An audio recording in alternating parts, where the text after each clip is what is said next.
welcome to another episode of Turn Left. I am your host, Indiana's own Dana Black, coming to you live. Yes, all the way live from Black Pearl Studios, where we talk about Indiana politics from the left side of things. Welcome back to another episode of Turn Left, Indiana's own Dana Black. Man, the summer has been heating up. I hope y'all are feeling the warmth because winter will be here soon. All of y'all talk about how hot it is. All I want y'all to do is remember January 3rd, right? January 3rd, that's the first week you got to go back to work usually. The holidays are over, and all you got are 3 cold months ahead of you. So please, please, please enjoy this summer. Go get you some sun, put your sunscreen on, go get you some sun and enjoy this weather. But that don't mean you take a break. Oh, no. See, we got way too much work to do in that to flip these seats and flip the state house and win some elections. See, so the summer is not for you to take off. Just enjoy the weather. But in the meantime, we are going to talk to as many candidates as we possibly can because that's the joy, right? That's the joy is talking to candidates. And so tonight I have on the show running in House District 66, Ryan Price. Ryan, welcome to the show. Thanks for having me on here, Dana. Appreciate it very much. I love it. How's your summer going? Hot, like many Hoosiers. It's also going by way too quickly. The kids are about to go back into school here in the next week. So, oh my God. Yeah, a lot going on. Plus, That's working, running a candidacy. You know how it goes. I do. How are you enjoying being a candidate? There are so many new experiences and new people to meet every single day. It is exhausting at the same time, but it's a great challenge to try to, take head on to make some good changes in this state. I love it. So tell the people who you are and where you come from. Ryan Price. I was born here in Southern Indiana over New Albany. Lived here Southern Indiana my entire life. My wife and I, we'll be going on 20 years together in January, married for about 15 of those. We've got 2 great kids, both school-age children. So, their education is important to me. I've worked in the private sector all my life. I've done a lot of different skilled jobs throughout as I progress through my ages. A little bit of service industry. I drove a truck for a while. I've been a manager, a media director, project manager, and I've run a couple of businesses on my own, like photography and a sound studio. So I've been kind of all over the place. A Renaissance man. I like Renaissance men. They can just do all kind of neat things. So what was life growing up for you in New Albany? It was fine. My parents were divorced, so I spent half my week with my mom, the other half with my dad. So it was a lot of bouncing back and forth, but I got to have a lot of good friends that way growing up. And I have no complaints. This has been my home my entire 42 years. So that's why my wife and I still live here and raise our kids here. You're a youngin', 42 years old. Rub it in. So thank you. So tell me, what about living in Southern Indiana do you love the most? Well, like I said, since I've lived here my entire life, it's all about the community. Mm-hmm. I've got friends and family here. I work here. Everything that I do is centered around being in this area. I recreation here as much as I can. I do a lot of fishing and golf, so I love being outdoors in our spaces. So protecting those areas are important to me. I do my best to just maintain a good even keel with everybody that I meet. I don't like to have enemies or anything like that, but at the same time, I'm not going to sit here and take any guff from people either. I try to raise my kids to be strong and independently minded, and stand up for your friends and yourself. I love that. See, daddies are special. I was a daddy's girl, so you already got like a special place in my heart. Do you have any daughters or? My firstborn, my oldest is a girl. I was a daddy's girl for a long time. And then we had our son. She just turned 11. He's about to be 5. Oh, wow. That's a little age difference. That's okay. Big sisters I imagine are great. So Oh listen, yeah, she's a great big sister. I love it. I love it. So listen, you know, New Albany is pretty blue. It's like a little blue dot down in southern Indiana. What kind of things have you seen from like your local community that you think you would like to take to the State House with you? Well, I grew up in New Albany, but currently I live off 62 between Jeff and Charlestown. Mm-hmm. Um, and in that area, there's been a lot of development happening. Um, the big thing that we see a lot of around here are car washes and banks. So I hear a lot of people say that they would like more recreation in this area.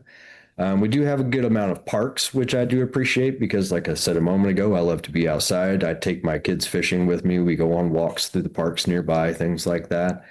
But yeah, we would appreciate some more activities to go around down here.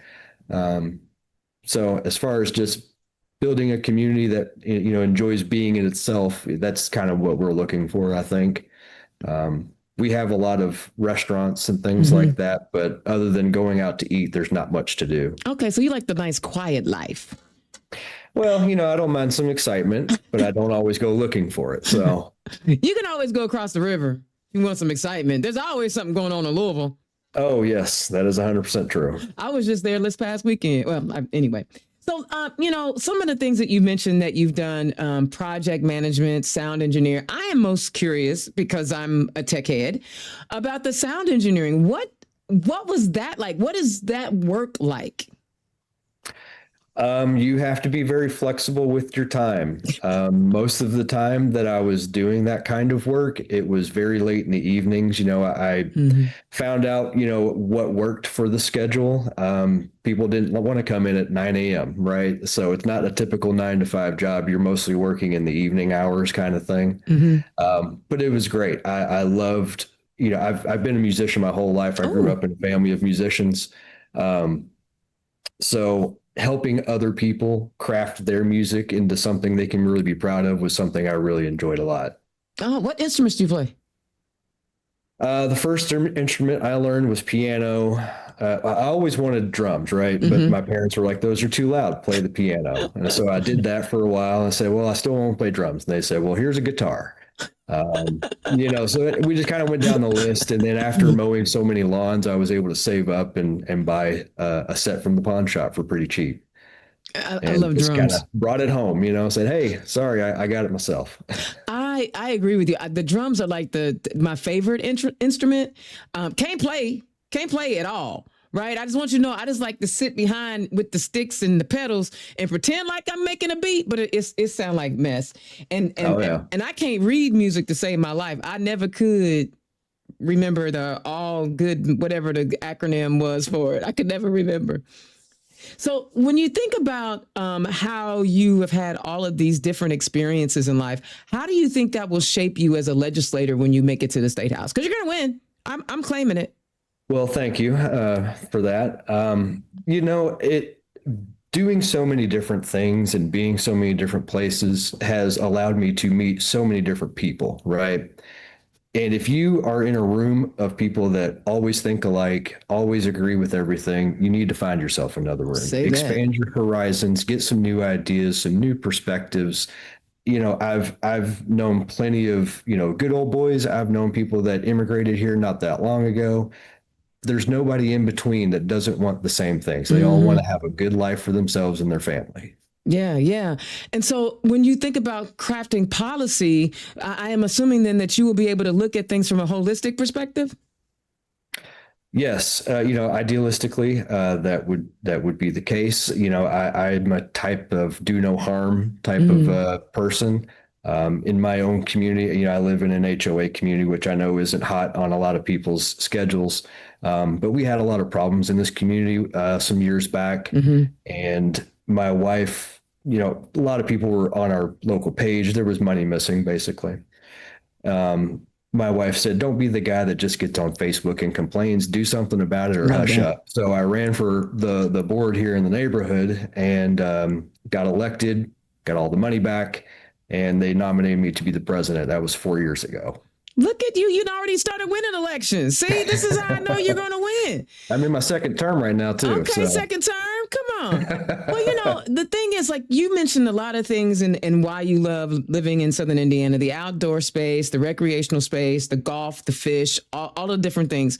We have seen, unfortunately, from our state house, a desire to ravage is probably the proper word, a lot of our natural resources here in Indiana that makes Indiana great. Was there anything in particular that you saw that just kind of frustrated you when it came to those natural resources, like our parks and our wetlands and things like that? Well, there is the vague overview of, we're losing resources left and right, and I think a lot of people can identify where those are. But here locally, the Big Oaks Wildlife, I'm sure you heard about that, recently losing its lease with the federal government, and they want to turn it into a huge data center down in Jefferson County. Mm-hmm. That's technically just outside of my district, but I'm in that area a lot. Mm-hmm. So when you see things like that, this is a huge place that a lot of Hoosiers, recreation at. They can take their families there for hiking, camping, fishing, hunting, whatever the case may be. And, my grandparents, they all grew up on farms and they had farms as I was a kid growing up. So during the summer, I got to spend my time out there on the farm with them, driving the tractor, feeding the chickens, whatever the case may be. But during school, I was in the concrete jungle that was New Albany and Clarksville at that time. There was hardly any outdoor spaces that, weren't sidewalks. So when you think about huge populated cities like that, everybody likes an escape from time to time. So these types of places are very important. We also have Charlestown State Park right up the road. I've got Clark State Park in my district as well. So I want to make sure that we're protecting all these resources because a lot of people use them. Yeah, I got you. So what was it that made you put your name on the ballot? Well, I never thought of myself as being that person. But there's only so much sitting and watching that some people can do. And when I found out that no one was really stepping up to run in the seat, I talked to a few people here locally, some friends, family, and even some local politicians. And I was encouraged to run. They said, yeah, you should give it a shot. We think that you have a chance if you, throw your hat in the ring. We can hopefully make some good change happen. So talked it over with my wife and she gave me the blessing. So here we are. Gotta have that, right? You can't do nothing without that spousal approval. Because we're a team and we like to talk out major life changes. That's how you last for 20 years. So yeah, I love that. And so when you think about, you said, there weren't people challenging the seat, but was there something that was going on where you felt like, okay, wait, this needs to change. Something needs to happen, right? Was there a catalyst? Well, look around, between pick one. between the never-ending shareholder prices that continue to rise while wages are stagnant, bills are increasing, food's more expensive, our schools are losing money.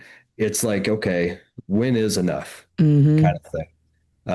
Like I said, I've got two kids, one starting middle school, one starting elementary school.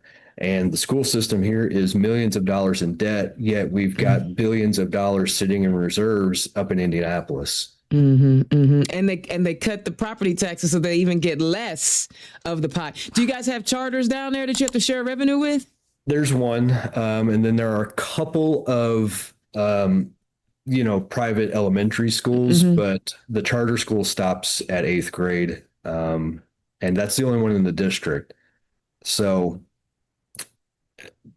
with all these budget cuts happening, it's really affecting the quality of education that not only our students receive, but that our teachers can even give. Yeah. I was at a school budget meeting recently, and they're talking about having to move funds out of the education for the operation funds because they don't have money to keep the buses running. What? They don't have enough money to keep the lights on. So now, excuse me, they're going to have to probably not guaranteed, but obviously the education fund funds teacher salaries. So if they have to move money out of that, there's a good chance that a teacher will lose their job and the class sizes will get larger. That is insane. It's almost like our current elected officials in the state house aren't actually preparing Indiana for the future. Because if you're not making sure that the young folks are being educated properly, how can you ensure success in the future? Right? Every dollar we invest into our kids is more money for the economy in the future. Yeah, I don't know. Like, I don't have any kids, and I feel for y'all having to navigate, making sure that your children, because I feel like when I was younger, I went to elementary school in the 70s. Shush. In the 70s. And I feel like my parents didn't have to try to fight to figure out what school to go to. Once we moved into Washington Township schools, I went to the schools and the schools were funded and you didn't have to fight to try to figure out what school to, even when kids are going to IPS schools, you knew where to go. Now it seems like it's like a SAT just to figure out what elementary school your kids are going to. Did you feel that way when you were trying to get your kids ready? Or I don't know if New Albany it's not as big as Indianapolis, so you may not have had that same struggle. Yeah, well, there are issues with the school system for sure. But I always found it funny when I hear, I was born in the early 80s, so my education started about 89 and 90, something like that. Right when I was getting out of high school. Go ahead. Yeah. So, but no one has to know that. So when I grew up, I felt like my public education was pretty good. I learned quite a bit about our history. Math, I had all these options for extracurricular classes and things like that. But a strange thing happened about 20 years ago where all these budget cuts started coming in. And now we hear about fundraisers all the time, right? Because there's not enough supplies to go around. It's like these are basic things that used to not be an issue. And now we can't even have basic things, let alone the extra stuff. So, I don't like people complaining and then continue to keep those people in power. But that's what we have right now, unfortunately. So I know with you being the president of your HOA, and it sounds like you're really active in your school system, you're talking to people regularly, right? And you talked about how you meet a lot of different people. A lot of these folks have been voting for these folks, for the people who are writing these policies. What are they saying? What are you getting from them when you talk about, listen, things are kind of jacked up? Are they happy with the way things are? Well, no one's happy. That's for sure. And that's across the aisle, Democrats and Republicans, no one's really happy. Like I said, our school system is millions of dollars in debt. There are problems with the testing and the curriculum that's going on. My wife is very much involved in our child's school system. She volunteers for a lot of things. I try to go to meetings when I can. I've got dozens of meetings every week. So it's not even a partisan thing, but I think the biggest issue that comes in is people get so caught up in what's happening at the federal level that they think that spills over to the state too. And that's just not the case, especially in education. The state writes the curriculum, the state creates the budget. So we have to stop looking at it from the federal viewpoint of things, who caused what, whatever. So if we can kind of clear up a little bit of that might help people understand what they're actually voting for. So that's what we're trying to do. I love that. I think you have the right temperament for just that kind of work. I don't, because, I can't always keep it calm and cool like you can, because sometimes I'll be like, are you really that dense? So as you're talking to constituents, right? Because a lot of this is finding out what they need so that you can represent them in a positive way. What are some of the things that they are sharing with you that they want you to try to tackle, or the issues that are most affecting them when you're talking to them? So if we're just speaking in general and like kind of off education, so right now for this specific district in District 66, data centers and solar farms are probably the number one issue that I hear people talk about.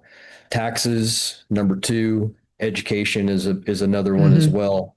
and then probably healthcare. I would say that's probably the top four that I hear people talking about in this area. Yeah. Now tell me about, I know about the data centers, but what are folks saying about the solar farms? Well, they don't want it, to be honest. Okay. When I drive through this district, I see a lot of, say no to data farm sign, or excuse me, solar farm signs. I do see the data center ones too, but, and it's just because this district is a lot of farmland and it's a lot of small townships and Mm-hmm. communities. So they don't want to see generational land go to the wayside, for something like that. And, when I talk about solar, I agree with them. I don't want to see that happen either, but I'm not against solar either. Right. I would like to see integrated solar into our existing infrastructure, like solar Yes. canopies over parking lots, those sort of things. There are a few businesses that do that already. I know the Evansville Regional Airport, they covered their parking lot and they supply about 50% of their power with it. Yes. Why can't we think outside the box? I know down in Bloomington, they covered their parking lot at their city hall, and it's panels. Like you can put panels on. It may not be always aesthetically pleasing, but you can put these panels on buildings, on parking lots, and places instead of, like you said, chopping up the farmland. That's why I was curious to know what they were thinking about it, because there are other places around the world, like they build garden walls. So like you can clean the air. Hello, that's what the green stuff is for. Mm-hmm. And they put the solar panels in places that allows them to not mess up the land. Now, here's the problem that I have when you think about it though. Our state house literally removed net metering like 5-6 years ago, a few cycles ago. So now, even if you wanted to have it on your home, you couldn't. The investment it would price you out. You wouldn't be able to invest. And it's almost like they want us to be dependent on them coal ash pits we got down in southern Indiana.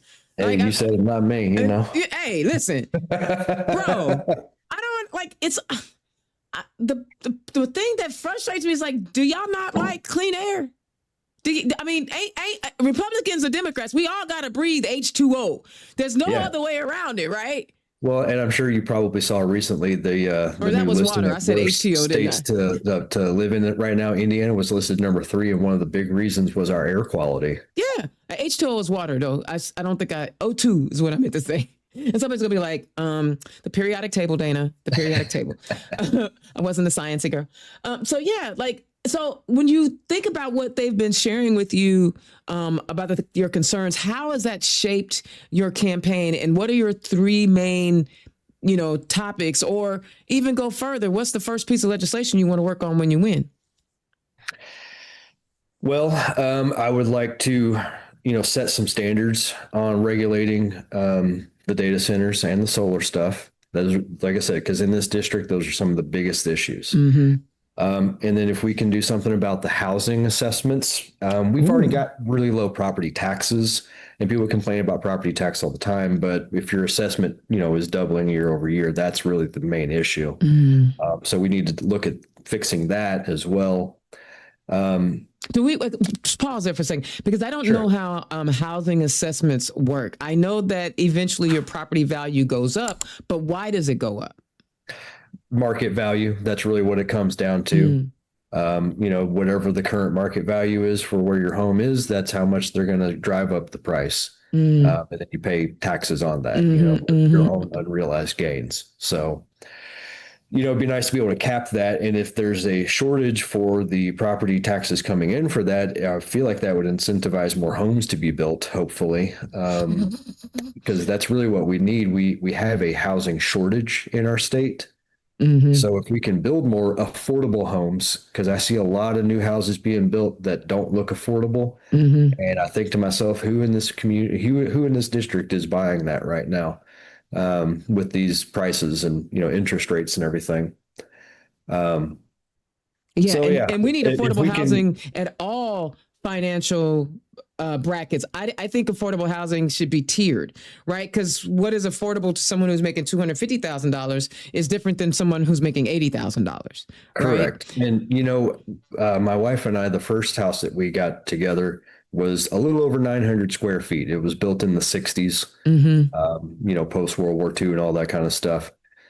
And you don't see houses that small being built these days, but these are the starter homes that so many people actually need to get themselves off the ground. Mm-hmm. Mm-hmm. So I would like to find a way to incentivize smaller homes being built that people can actually afford. That way it gives them something that they can invest in. And, a few years down the road, if they're ready to upgrade, they can sell it off, that kind of thing. Starter homes Mm-hmm. aren't meant to be in forever.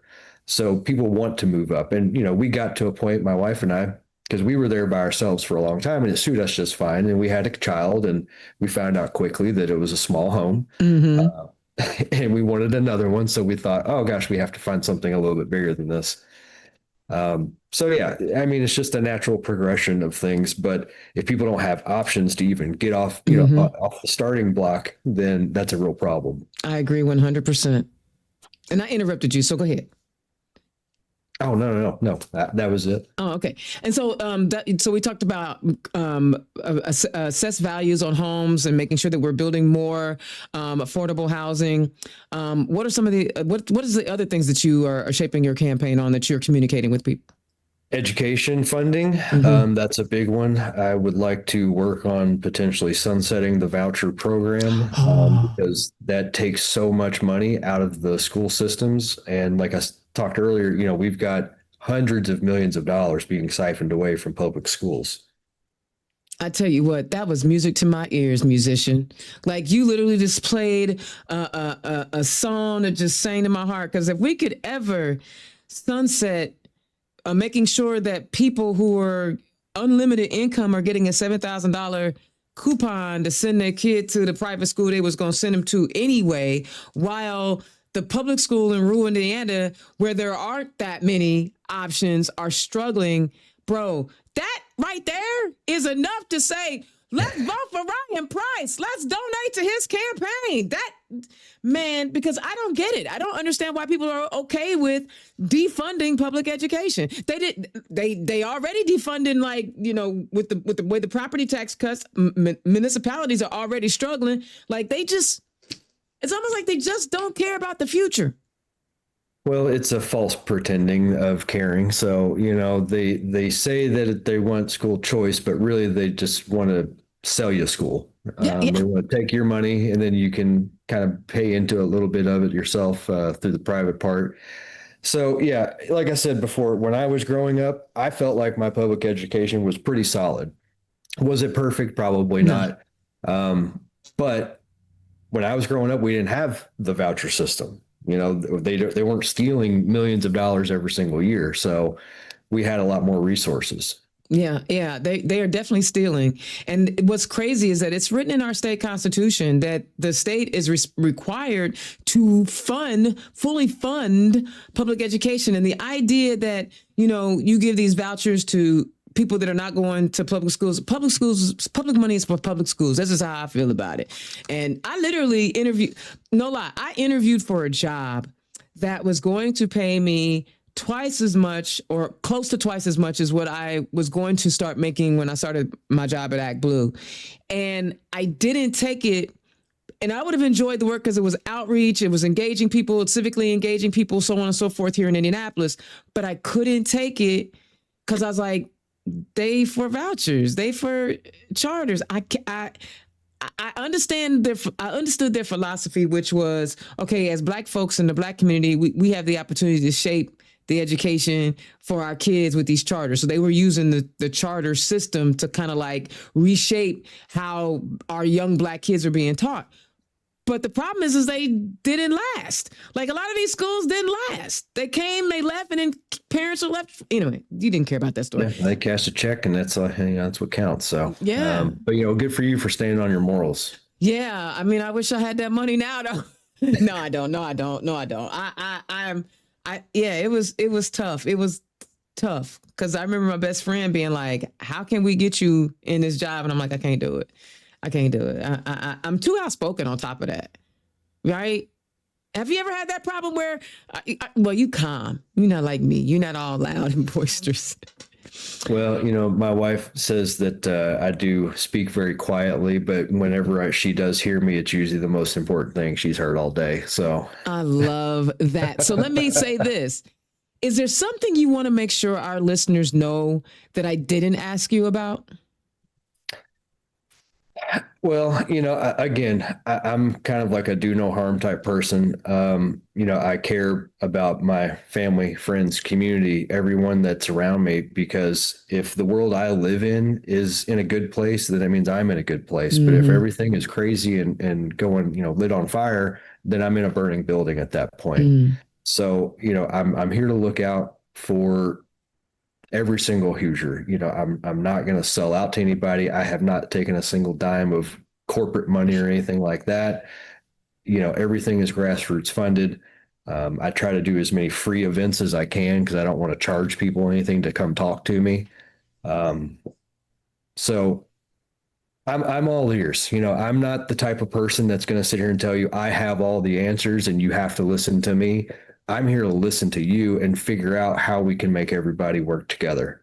I love it. I love it. I think, you, like I said, I think you have the right demeanor, because I think you'll be able to go in and start to create relationships, because you already talked about how you're meeting people from all over the place and always have. I think that's going to be one of the things that'll be important when you're in your first term as in the House district is, you said you're a listener, so you're going to be able to sit back and listen. And you're also going to be able to build relationships, because you can't get anything moved if you don't have partners. And I think you're going to be, I think people, honestly, Indiana likes your kind of style. I ain't going to lie to you. Like, you look at the most successful Indiana politicians, they're not like me. They're not all loud and animated. They're very measured. And there's nothing wrong with that, right? It's just that Indiana flavor. That's what we like. And so I think you have as good a shot as anybody, but you do need to raise some money. So everybody click his button down there. Click his. That is true. Right? Because like I said, everything is grassroots funded. So yeah, I depend on you guys. And yeah, because if we can scratch each other's backs, that's great. Because it costs money to reach your voters. Yeah. Right? It costs money. So make your pitch, make your fundraising ask. If you guys really want to make some change happen, you got to show up to the ballot box. That's really what it's going to take. You can protest all you want. You can show up to town halls and public speak all you want. You might sway a few hearts, but until you show up to the ballot box, you're not going to sway any of your politicians out of their seats. I love, see, that's good. You ought to use that. That's good. That's good. All right, tell the people where they can find you. My website, pricen66.com. There's a bunch of stuff listed there. If you want to follow what I do on a daily basis, follow me on Facebook, Ryan Price for Indiana. And then I'm kind of all over the place in town. So stay on top of the social media, because that's where I'm usually posting where I'm about to be next. Oh, nice. Other than that, feel free to email me or anytime that anybody wants. All of those go right to my phone, nobody else. So, it's not like it's being filtered out by anyone. So if you get a response, that's me. I love it. I love it. And I'm such a cornball, because when you said Price for Indiana, I was like, ooh, he could play on Price is Right, but you can't say you're right. So Price is Left. So that's your next logo for the next campaign. Well, someone else suggested, oh, you should say Ryan Price is Right for Hoosiers. And I was like, I've been hearing that my entire life, that joke my entire life. I don't think I want to use it as a campaign. Well, I was saying Price is Left. So you say Price is Left, and in that way, or, I think it's great. And I love your logo. It's nice and clean. And I love how you highlighted your district in your logo. That's a good logo. I really do appreciate you stepping up and running, because it's not easy to be a candidate. It's not easy to take time away from your young family. It's not easy when you have a job, all those things. And I know that you may have been reluctant in the beginning, but I believe you have what it takes, because you want to represent the people, right? You're talking to the people. You're listening to the people. You have what it takes. So I thank you for running. Well, thank you for, doing everything that you do on behalf of candidates and, just politics in general. We all have to use our voices for the good of humanity. And if we really want to become, the people, we the people, where we're united, where we stand, that's what it's going to take. We just have to talk to each other. Like I said, we all want the same things, a good life. That's it. That's it. Ryan Price, running in House District 66. Thank you so much for joining me on Turn Left. Guys, listen, Ryan is cool. Like, I'll never be that cool. I'll never be right now. Like, if he's cool, I'm 110.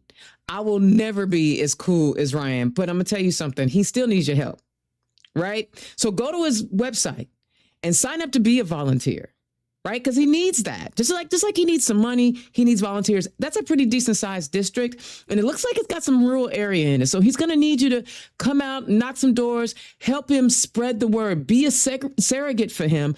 Listen, he wants to end vouchers. He wants to sunset vouchers. Did y'all hear that ringing?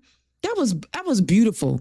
Sunset vouchers. I think we ought to write a song. Me and Ryan gonna get together. We gonna write a song. Sunset vouchers. I don't know how we gonna do it because I'm not a musician. But click on his donate link. Click on his donate link. Become a $5 or $10 recurring donor. Or if you want to give him $1,000, that's fine. He'll take it. Because again, it's going to take all of us, time, talent, or treasure, whatever you have, to help us flip these seats in the State House. All right. Indiana's own Dana Black, turn left. I am going to be all summer bringing you candidates up and down the ballot. If you notice, I've been doing a lot of the State House because, that's where all the power is. I got some other folks coming. And I have a special guest. Oh, I cannot wait to share. But now's the time to get engaged. Find a candidate whose values resonate with you and get involved. Not a spectator sport. This is not the World Cup. You can't sit in the stands and watch people kick balls into nets. You have to actually get up and knock on the door. You have to get up, make a phone call. Otherwise, if you're just sitting around complaining, that's a lot of hot air. You could have kept it inside. So let's just get to work. Ryan says he don't want to listen to people that sit around and talk about what could be and don't be. So come on. Don't talk about it, be about it. All right, Indiana's own Dana Black, turn left. I will holler at y'all next time. Peace. Turn Left is the property of Black Pearl IT Solutions, executive producer, Indiana's own Dana Black. Music by Dorian and 22 from Pixabay.